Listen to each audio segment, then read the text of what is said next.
Hello, good morning guys. चलिए आज हम लोग जो है ना से नए चैप्टर के साथ नए जोश के साथ जो है ना से पढ़ते हैं फ्रेज, क्लॉज एंड सेंटेंस। क्या पढ़ेंगे? Phrase, clause and sentence. तीनों में देखेंगे कि से क्या डिफरेंस है, और तीनों phrase is a group of words, clause is a group of words, sentence is a group of word. Sir ये ग्रुप ऑफ वर्ड्स तो फिर डिफरेंस क्या है? तो फ्रेज ग्रुप ऑफ वर्ड्स है लेकिन उसका एक कंप्लीट सेंस नहीं है। क्लॉज ग्रुप ऑफ वर्ड्स है, कंप्लीट सेंस कभी देता है कभी नहीं देता है। लेकिन सेंटेंस ग्रुप ऑफ वर्ड्स भी है और कंप्लीट सेंस भी देता है, और सब्जेक्ट वर्ब का कंप्लीमेशन भी होता है। किसमें? सेंटेंस में, यानी सब्जेक्ट वर्ब का कॉम्बिनेशन, कंप्लीमेशन नहीं कॉम्बिनेशन, ठीक है ना। और क्लॉज में भी सब्जेक्ट वर्ब का कॉम्बिनेशन होता है, लेकिन फ्रेज में कॉम्बिनेशन नहीं होता है। आइए हम लोग जो है ना से इस टॉपिक को पढ़ते हैं, और बड़े ध्यान से देखिएगा, गौर से देखिएगा इसको, ठीक है ना, क्योंकि आपको पेपर में इसी से क्वेश्चन आते हैं, फ्रेज, क्लॉज और सेंटेंस से। और सबसे ज़्यादा सरदर्द इसी में आप लोग को होने लगता है, लेकिन अब से नहीं होगा। और चलिए शुरुआत करते हैं फ्रेज के बारे में, समझते हैं। देखिए फ्रेज का हिंदी मीनिंग होता है वाक्यांश। आप लोग अगर हिंदी व्याकरण पढ़ते होंगे तो उसमें देखते होंगे वाक्यांश। क्या देखते होंगे? वाक्यांश।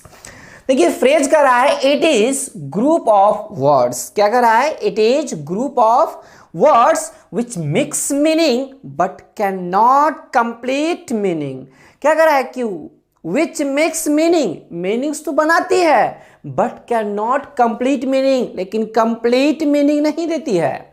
चलिए क्या कर रहा है? नो सब्जेक्ट वर्ब कॉम्बिनेशन, यानी फ्रेज में सब्जेक्ट वर्ब का कॉम्बिनेशन नहीं होता है।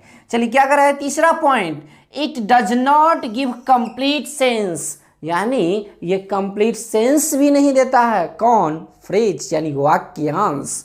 चलिए देखिए एग्जाम्पल को समझते हैं क्या है।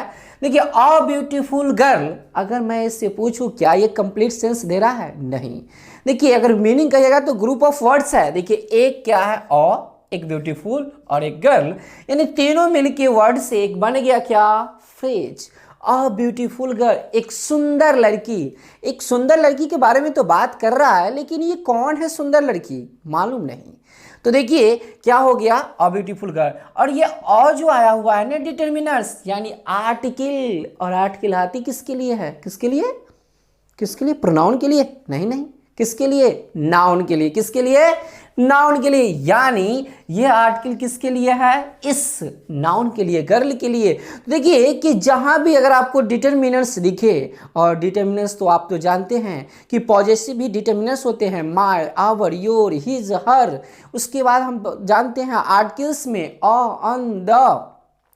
उसके बाद जानते हैं डिमॉन्स्ट्रेटिव में दिस, दैट, दिस, दोस। उसका डिस्ट्रीब्यूटिव ईच, एवरी, इधर, निदर, ऑल, सम, बोथ। बहुत सारे क्वांटिटेटिव भी डिटरमिनर्स है, क्वालिटेटिव भी डिटरमिनर्स है। लेकिन हम यहाँ पर जानते हैं कि ऑ ब्यूटीफुल जो है डिटरमिनर्स है, लेकिन आर्टिकल ग्रुप का है। और ये आती किसके लिए है? तो ये नाउन के लिए। ये हमारा क्या है? नाउन है, गर्ल। इसलिए इस फ्रेज का अगर नाम हम कहेंगे तो क्या होगा? Noun phrase. क्या हो जाएगा? Noun phrase.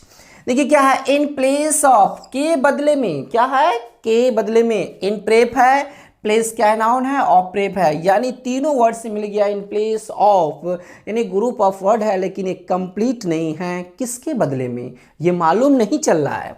चलिए नेक्स्ट वन देखिएगा।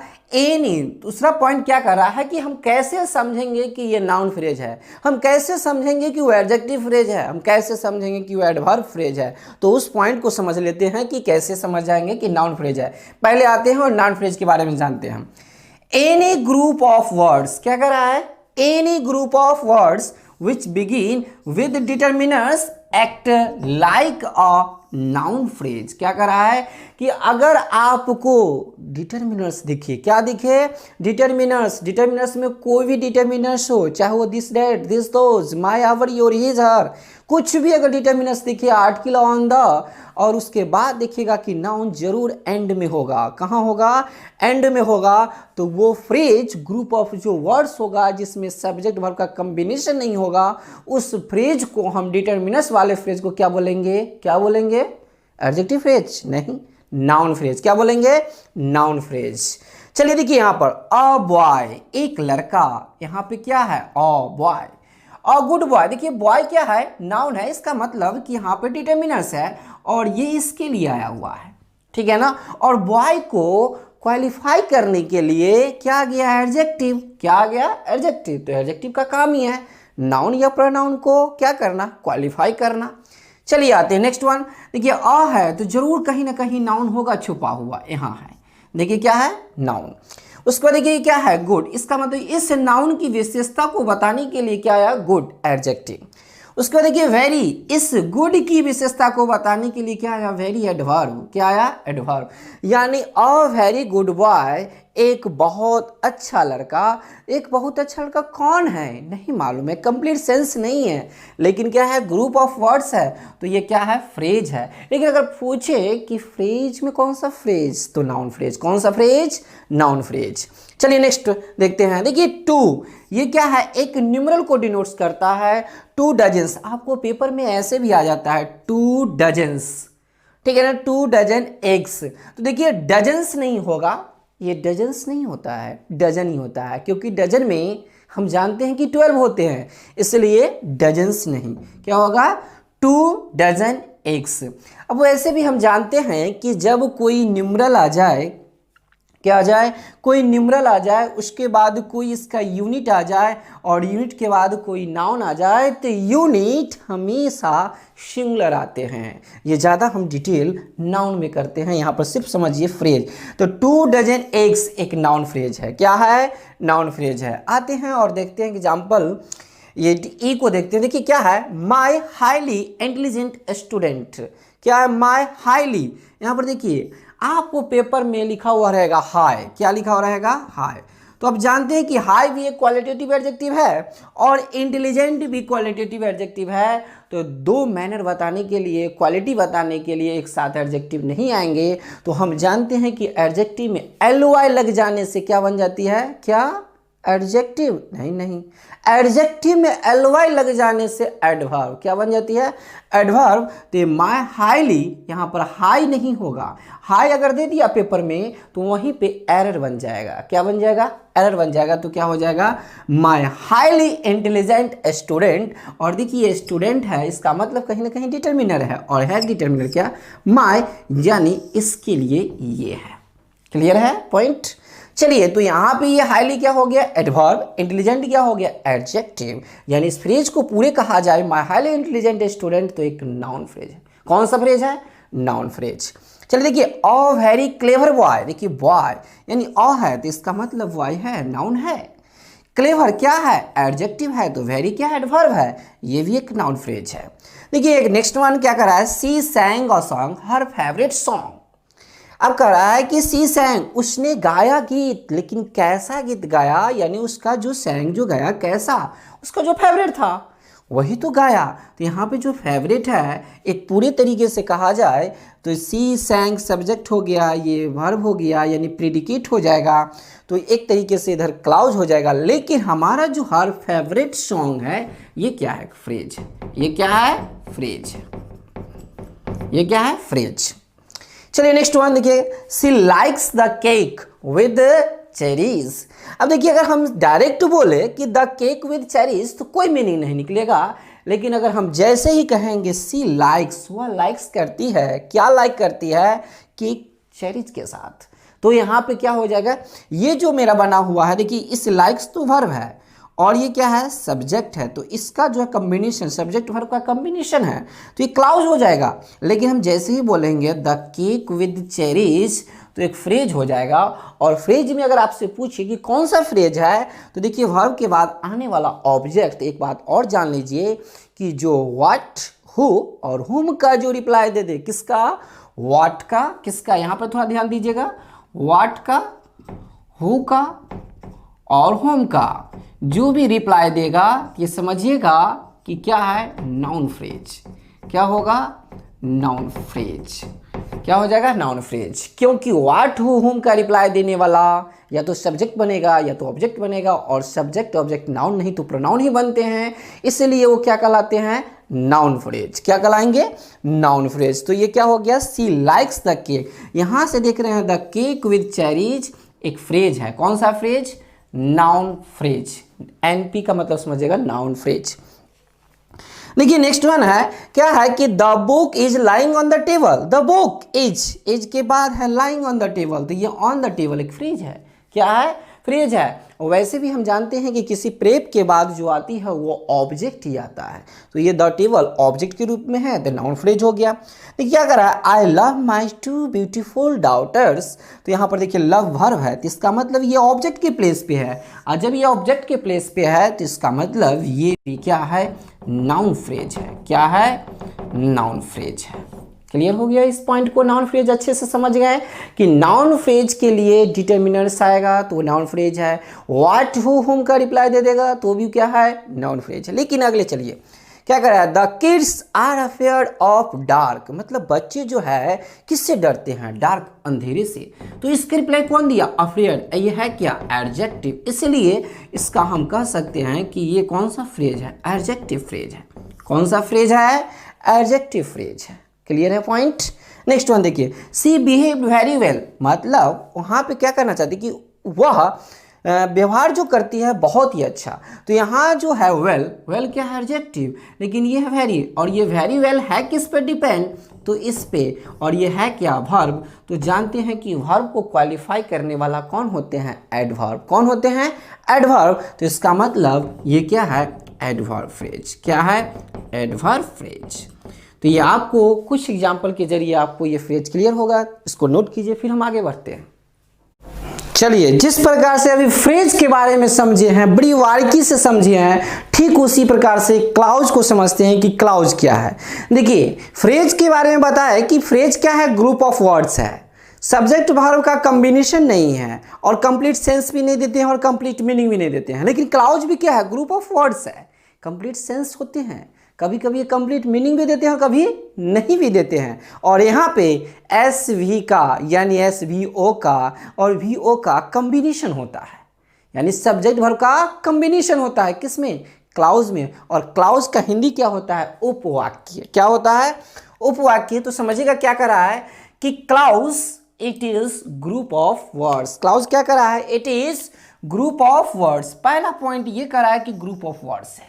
सेकेंड पॉइंट ये कर रहा है कि सब्जेक्ट वर्ब का कॉम्बिनेशन है, इसमें सब्जेक्ट वर्ब का कॉम्बिनेशन है, लेकिन फ्रेज में सब्जेक्ट वर्ब का कॉम्बिनेशन नहीं था।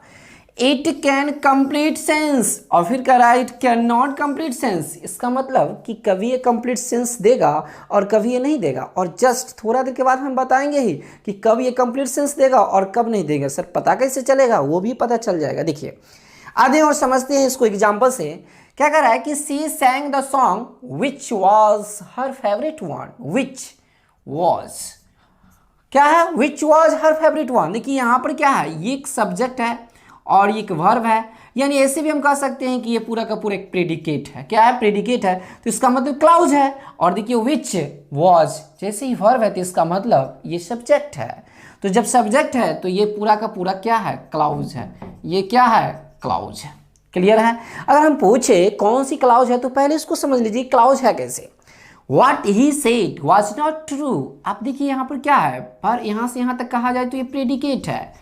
क्या है, प्रेडिकेट है। और जब ये प्रेडिकेट है तो इसका मतलब कि ये पूरा का पूरा है क्या, सब्जेक्ट है। लेकिन अगर इसमें तोड़िएगा तो क्या ये सब्जेक्ट है और ये वर्ब है। ये क्या है, सब्जेक्ट है और ये वर्ब है, तो ये क्लाउज ये हो गया। और एक इधर देखिए वाज नॉट ट्रू फ्रेज के रूप में आ जाएगा। लेकिन यहाँ पर क्या है, ही सेड यानी ये वर्ब है और ये सब्जेक्ट है, तो ये क्लाउज हो जाएगा। लेकिन पूरे हम बात करेंगे तो ये क्या है, एक क्लाउज यानी सब्जेक्ट, और ये क्या है, प्रेडिकेट, तो ये भी क्या है, एक क्लाउज ही है। थोड़ी की बता दिए, देखिए ये भी एक सब्जेक्ट है कि वर्ब है, तो ये क्लाउज है। और या ऐसे हम मान लेते हैं कि पूरा एक सब्जेक्ट ले लिए और ये इतना से हम क्या ले लिए, प्रेडिकेट, तो ये सब्जेक्ट और प्रेडिकेट यानी सब्जेक्ट और वर्ब, तो क्या हो गया, क्लाउज हो गया। क्या हो गया, क्लाउज हो गया। देखिए his last statement was not true, तो ये वाज तो वर्ब है, यानी ये प्रीडिकेट आ गया, लेकिन हिज लास्ट स्टेटमेंट सब्जेक्ट के रूप में है और ग्रुप ऑफ वर्ड्स है, तो ये यहाँ पे क्लाउज था, यहाँ पे क्लाउज था, ये जो देख रहे हैं ये क्लाउज है, ये क्या है, क्लाउज है, लेकिन यहाँ पर क्या है, ये फ्रेज है, ये क्या है, फ्रेज है, ये क्या है, फ्रेज है। तो क्लियर हो गया होगा कि इस हिज लास्ट स्टेटमेंट क्या है, फ्रेज है। और ये पूरा का अगर हम बात कर ले कि ये पूरा सब्जेक्ट के रूप में आ गया, ये प्रेडिकेट के रूप में आ गया, तो ये पूरा सेंटेंस यहाँ से यहाँ तक ये कहलाएगा क्लाउज। क्या कहलाएगी, क्लाउज। क्लियर है, यानी फ्रेज के साथ ये वर्ब है, यानी क्लाउज हो गया। देखिए she was dancing when they arrived, क्या कर रहा है, व्हेन यानी कब, व्हेन, तो व्हेन दे अराइव्ड ये भी क्या हो गया, अलग एक सब्जेक्ट एक वर्ब, तो एक क्लाउज ये हो गया और एक क्लाउज ये हो गया। तो ऐसे भी हम कह सकते हैं कि ये हो गया मेन क्लाउज, ये हो गया क्या चीज, मेन क्लाउज। अगर जिसमें कोई कंजंक्शन, कोऑर्डिनेट कंजंक्शन नहीं हो या सबऑर्डिनेट कंजंक्शन नहीं हो तो वो मेन क्लाउज, और जिसमें क्या है ये सबऑर्डिनेट कंजंक्शन, जब सबऑर्डिनेट कंजंक्शन हो गया तो ये क्या हो गया, सबऑर्डिनेट क्लाउज। क्या हो जाएगा, सबऑर्डिनेट क्लाउज। और सबऑर्डिनेट क्लाउज क्या होती है, डिपेंडेंट क्लाउज होती है। डिपेंडेंट क्लाउज का मतलब वो डिपेंड है, किसी न किसी पे डिपेंड है। व्हेन कब, तो पूछ रहा है ना कि सी वाज डांसिंग, वह डांस कर रही थी जब, दे अराइव्ड यानी वे लोग आए, इसका मतलब कि ये इस पे डिपेंड है, इसलिए सबऑर्डिनेट क्लाउज को हम लोग डिपेंडेंट क्लाउज कहते हैं। और डिपेंडेंट क्लाउज को ही हम क्या बोलते हैं, कैन नॉट कंप्लीट सेंस, ये कंप्लीट सेंस नहीं देते हैं, लेकिन इंडिपेंडेंट क्लाउज को क्या बोलेंगे, कंप्लीट सेंस देते हैं। चलिए देखिए क्या करा है कि रोहन सब्जेक्ट है, संग क्या है, वर्ब है, और संग इसका ऑब्जेक्ट हो गया। इसका मतलब कि ये पूरा का पूरा एक क्लाउज हो गया। क्या हो गया, सब्जेक्ट और वर्ब का कॉम्बिनेशन जैसे ही मिलेगा तो ये क्लाउज हो जाएगा। लेकिन ये क्लाउज में कौन सा क्लाउज है, तो ये मेन क्लाउज है। लेकिन देखिए एंड आ गया, ये क्या आ गया, एंड। तो हम अभी जस्ट बताएंगे कि एंड लग जाने से कौन सी कंजंक्शन आती है और ये कौन सी क्लाउज बन जाती है। तो इसको हम तब तक के लिए इसको नाम दे देते हैं कोऑर्डिनेट क्लाउज। कौन सा क्लाउज, कोऑर्डिनेट।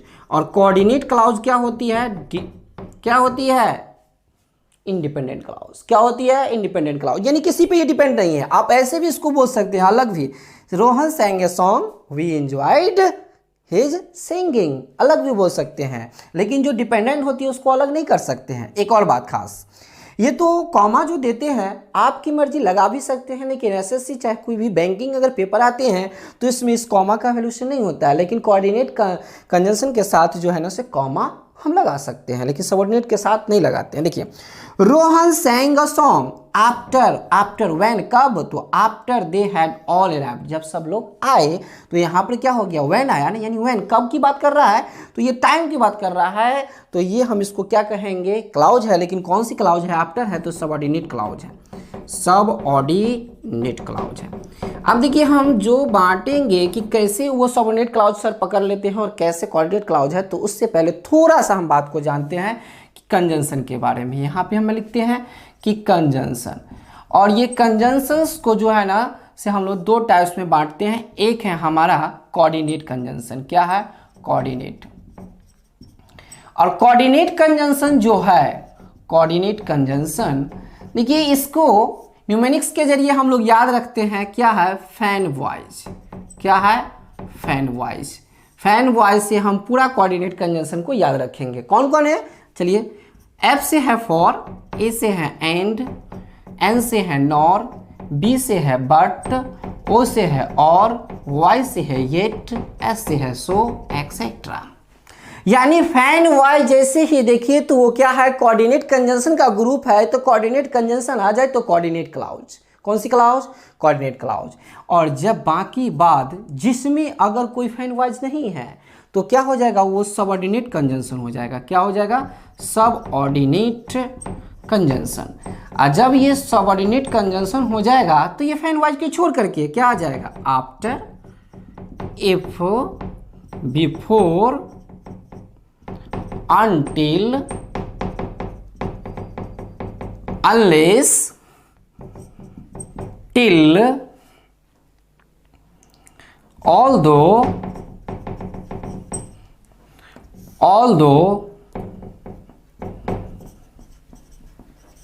though, etcetera. यानी इतना समझ लीजिए कि हमारा जो WH फैमिली है वो भी आ जाएंगे।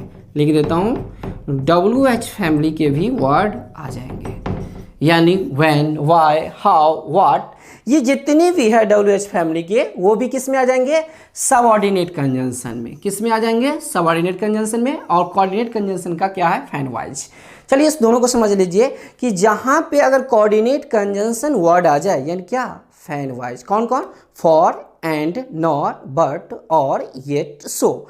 और बाकी बात अगर इस फैन वाइज को छोड़ करके कोई भी कनेक्टर आ जाए, क्योंकि कंजंक्शन है तो जोड़ने के लिए तो आएगा ही, और कोई भी आ जाए, आफ्टर आ जाए, बिफोर आ जाए, अनलेस, अनटिल, इफ, कुछ भी अगर वर्ड आ जाए तो समझिएगा वो क्या है, सबऑर्डिनेट कंजंक्शन है। और जब अगर सबऑर्डिनेट कंजंक्शन है तो इसका मतलब वो क्या है, सबऑर्डिनेट क्लॉज है। क्या है, सबऑर्डिनेट क्लॉज है। और जो सबऑर्डिनेट क्लॉज होती है यही तो डिपेंडेंट क्लॉज होती है। क्या होती है, डिपेंडेंट क्लॉज होती है। तो आप लोग बचपन में जरूर पढ़े होंगे कि क्लॉज कितने प्रकार के होते हैं, 2 टाइप्स के। कितने प्रकार के, 2 टाइप्स के। क्लॉज को 2 पार्ट्स में बांटा गया है। चलिए यहाँ ध्यान दीजिएगा। एक है हमारा, ए में लिखते हैं इंडिपेंडेंट क्लॉज। क्या है, इंडिपेंडेंट क्लॉज। और ये इंडिपेंडेंट जो क्लॉज है इसमें आते हैं मेन क्लॉज। पहले इसका समझ लीजिए, इसमें भी एस बी का कॉम्बिनेशन होता है और साथ में इंडिपेंडेंट है तो ये कंप्लीट सेंस देगा। क्या देगा, कंप्लीट सेंस देगा। ये क्या देगा, कंप्लीट सेंस देगा। ये कंप्लीट सेंस देगा। क्लियर। और इसमें इंडिपेंडेंट क्लॉज में आते हैं एक मेन क्लॉज, एक आ जाएंगे आपके मेन क्लॉज, और एक आ जाएंगे आपके कौन, कोऑर्डिनेट क्लॉज। कौन आ जाएंगे, कोऑर्डिनेट क्लॉज। कोऑर्डिनेट क्लॉज, ठीक है। आप समझ गए होंगे क्लॉज को 2 टाइप्स में बांटा गया है। एक है इंडिपेंडेंट क्लॉज। इंडिपेंडेंट क्लॉज जो होती है यानी एसवी का कॉम्बिनेशन होगा और इसमें कंप्लीट सेंस देगा। क्या देगा, कंप्लीट सेंस देगा। और इसमें मेन क्लॉज होती है और साथ साथ में मेन क्लॉज और कोऑर्डिनेट क्लॉज होती है। और कोऑर्डिनेट क्लॉज के लिए कोऑर्डिनेट कंजंक्शन फैन वाइज होना चाहिए। दूसरी बात समझिए, इसमें आते हैं एक डिपेंडेंट क्लॉज। और डिपेंडेंट क्लॉज जो होती है, ये डिपेंडेंट क्लॉज, इसमें आती है सब ऑर्डिनेट क्लॉज। क्या होती है, सब ऑर्डिनेट क्लॉज। और सब ऑर्डिनेट क्लॉज को ही नाउन क्लॉज, एडजेक्टिव क्लॉज या एडवर्ब क्लॉज बन सकती है, न कि इंडिपेंडेंट क्लॉज। क्योंकि ये क्या होता है, इसमें इनकम्प्लीट सेंस होता है, यानी इसमें कंप्लीट सेंस नहीं होता है, नो कंप्लीट सेंस। इसमें हम बोल सकते हैं नो कंप्लीट सेंस। इसमें कंप्लीट सेंस नहीं होता है। और ये डिपेंडेंट क्लॉज में ही कौन कौन फ्रेज आते, कौन कौन क्लॉज आते हैं, नाउन। कौन कौन आते हैं, नाउन, एडजेक्टिव, और कौन आते हैं, एडवर्ब क्लॉज। इसका मतलब ये हम समझे कि डिपेंडेंट क्लॉज में ही अगर आपको किसका, नाउन क्लॉज आते हैं, एडजेक्टिव क्लॉज आते हैं, एडवर्ब क्लॉज आते हैं। अब समझिएगा, अगर हम इस पॉइंट को जो है ना से पहले समझ लेते हैं तो उसके बाद जो है ना से उसको हम लिखा देंगे कि कैसे समझेंगे कि वो नाउन क्लॉज है, कैसे समझेंगे कि वो एडजेक्टिव क्लॉज है, और कैसे समझेंगे कि वो एडवर्ब क्लॉज है। थोड़ा सा एग्जांपल से हम समझते हैं। देखिए क्या है कि Rohan sang a song and we enjoyed his singing. तो इसको तो हम कह ही नहीं सकते हैं क्योंकि ये क्या है, कोऑर्डिनेट कंजंक्शन के वर्ड के साथ लगा हुआ है, तो ये कोऑर्डिनेट क्लॉज हो गया। और ये मेन क्लॉज। अब मेन क्लॉज को ही हम प्रिंसिपल क्लॉज कहते हैं। क्या बोलते हैं, प्रिंसिपल क्लॉज। देखिए Rohan sang a song after they had all arrived। यहाँ पर देखिए वह क्या है, आफ्टर। अब से क्वेश्चन खोजिए कि when, कब, तो आफ्टर, बाद, यानी they had all arrived, यानी किसका जवाब दिया, किसका ये जवाब दिया, when का। किसका जवाब दिया, when का। और जैसे ही when का जवाब देगा तो इसको बोलेंगे क्या, एडवर्ब क्लॉज। क्या बोलेंगे, एडवर्ब क्लॉज। तो इसको नोट कीजिए और डिटेल से हम करते हैं। चलिए और एग्जाम्पल से हम समझते हैं क्लॉज के बारे में और देखते हैं कि कौन से कौन क्लॉज है। देखिए क्या कर रहा है कि he has forgiven the man who stole his money। he has forgiven the man who stole his money। देखिए यहाँ पर who, ये stole क्या है, वर्ब है। stole क्या है, वर्ब है, तो इसका मतलब ये सब्जेक्ट है। तो हम कह सकते हैं कि which man, कौन से मैन, तो the man, यानी which किसका रिप्लाई दिया, which का। और जैसे ही which का रिप्लाई दे तो ये क्या कहलाएंगे, पहले तो ये जान लीजिए कि हु लगा हुआ है तो ये क्या है, डिपेंडेंट क्लॉज है, यानी सबऑर्डिनेट क्लॉज है। कौन सी क्लॉज है, डिपेंडेंट क्लॉज है, सबऑर्डिनेट क्लॉज है। जब सबऑर्डिनेट क्लॉज है तो इसमें से देखना पड़ेगा कि सबऑर्डिनेट क्लॉज ही नाउन क्लॉज होती है, एडजेक्टिव क्लॉज होती है और एडवर्ब क्लाउज होती है। तो इसका मतलब कि विच का रिप्लाई दिया, जब ये विच का रिप्लाई देगा तो ये क्या कहलाएगा, एडजेक्टिव क्लाउज। क्या कहलाएगा, एडजेक्टिव क्लाउज। चलिए इसको समझिए, we shall never trust what he is saying. क्या कर रहा है कि व्हाट क्या, तो जानते हैं कि व्हाट का जवाब देने वाला क्या होता है, ऑब्जेक्ट, और ऑब्जेक्ट क्या होती है, नाउन नहीं तो प्रोनाउन। तो इसका मतलब कि ये जो क्लाउज है, पहला तो ये क्या है, डिपेंडेंट क्लाउज है। कौन सी क्लाउज है, डिपेंडेंट क्लाउज है। और जब ये डिपेंडेंट क्लाउज है तो सबऑर्डिनेट क्लाउज है। जब सबऑर्डिनेट क्लाउज है तो इसका मतलब कि यही बनेगी क्या चीज, नाउन क्लाउज, नहीं तो एडजेक्टिव क्लाउज, नहीं तो क्या, एडवर्ब क्लाउज। तो देखिए व्हाट का रिप्लाई दे रहा है तो इसका मतलब कि ये नाउन क्लाउज है। कौन सी क्लाउज है, नाउन क्लाउज है। तो इसका हम कंसेप्ट आपको समझा देते हैं। देखिएगा कि जब भी आपको किसका, व्हाट का, हु का और हुम का रिप्लाई दे तो समझिएगा, अगर ये इसका रिप्लाई दे तो समझिएगा ये क्या है, नाउन क्लाउज है। क्या है, नाउन क्लाउज है।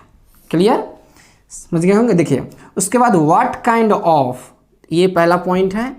सेकेंड पॉइंट को समझिएगा। सेकेंड पॉइंट ये कह रहा है कि व्हाट काइंड ऑफ और किसका, विच का रिप्लाई दे तो ये समझिएगा कौन सी क्लाउज है, एडजेक्टिव क्लाउज है। कौन सी क्लाउज है, एडजेक्टिव क्लाउज है। एडजेक्टिव क्लाउज है। और उसके बाद तीसरा पॉइंट को समझ लीजिए, बहुत ही इंपॉर्टेंट है। जब भी किसका, वाई का, व्हेन का, वेयर का, हाउ का, हाउ ऑफन का, किसका, हाउ ऑफन का। देखिए वाई का रिप्लाई देने वाले बिकॉज होते हैं, जो भी कारण बताते हैं तो वो वाई का। व्हेन यानी क्या बताते हैं, व्हेन कब, टाइम को बताने वाला, वेयर प्लेस को बताने वाले, हाउ मैनर को बताने वाले, हाउ ऑफन फ्रीक्वेंसी को बताने वाले। और ये सारे यानी कौन कौन, एक ये है, ये दूसरा, और ये तीसरा है, ये फोर्थ में है, और ये फिफ्थ में है। ये सारे जो होते हैं, ये सारे के सारे यानी why, when, where, how often का रिप्लाई देने वाले क्या होते हैं, एडवर्ब क्लाउज। क्या होते हैं, एडवर्ब क्लाउज। तो आपको क्लियर हो गया होगा कि व्हाट, हु, हुम का रिप्लाई देने वाले क्या होंगे, नाउन क्लाउज। और व्हाट काइंड ऑफ और विच का रिप्लाई देने वाले क्या होंगे, adjective clause. How often, when, why, where का रिप्लाई देने वाले क्या होंगे, एडवर्ब क्लाउज। और ये adjective clause, noun clause, adverb clause कौन क्लाउज बनेंगे, डिपेंडेंट क्लाउज। और डिपेंडेंट क्लाउज को ही क्या बोलते हैं, सबऑर्डिनेट क्लाउज। और डिपेंडेंट इसलिए क्योंकि ये नो कंप्लीट सेंस होते हैं, ये कहीं ना कहीं डिपेंड होते हैं। और ये इंडिपेंडेंट क्लाउज क्या होते हैं, जिसमें मेन क्लाउज आते हैं और कोऑर्डिनेट क्लाउज आते हैं। और जब कोऑर्डिनेट क्लाउज के लिए कोऑर्डिनेट कंजंक्शन होना चाहिए, कौन कौन, फैंड वाइज, कौन कौन, फॉर, एंड, नॉर, बट, और, येट, सो। और सबऑर्डिनेट क्लाउज के लिए बाकी बात फैन वाइज को छोड़ करके जो भी है, इफ, अनटिल, बिकॉज, कुछ भी अगर आ जाए, चाहे WH फैमिली का वर्ड आ जाए तो समझिएगा क्या है, सबऑर्डिनेट क्लाउज है। और सबऑर्डिनेट क्लाउज को ही हम डिपेंडेंट क्लाउज कहते हैं। तो इसमें क्या है कि SV का इसमें भी कम्बिनेशन है और इसमें भी SV का कम्बिनेशन होता है। ऐसा नहीं कि इसमें SV का कम्बिनेशन नहीं होगा, इसमें भी SV का कम्बिनेशन होगा और इसमें भी होगा। लेकिन फ़र्क इतना ही है कि ये कंप्लीट सेंस देता है और ये इनकम्प्लीट सेंस देता है, यानी कह दिए हैं कि नो कंप्लीट सेंस। और इसमें क्या होते हैं कि मेन क्लाउज आ जाते हैं और इसमें कोऑर्डिनेट क्लाउज आते हैं। और इसमें क्या है, डिपेंडेंट क्लाउज में सबऑर्डिनेट क्लाउज को डिपेंडेंट क्लाउज कहते हैं। और यही डिपेंडेंट क्लाउज ही noun clause, adjective clause, adverb clause बनते हैं। आप इसको जितना ज़्यादा हो सके इसको देखिए बार बार, तभी जाकर के इसमें क्लैरिटी आएगा। उसके बाद हमारा पार्ट इसी का बचा हुआ है सेंटेंस, जो हम अगले वीडियो में यानी पार्ट 2 में लेके आएंगे। किसका, सेंटेंस, फ्रेज एंड क्लाउज का। तब तक के लिए थैंक यू। हम इतना ही कहेंगे कि ज़्यादा से ज़्यादा शेयर कीजिए, लाइक कीजिए और सब्सक्राइब तो करना मत भूलिएगा, ठीक है ना। Thank you.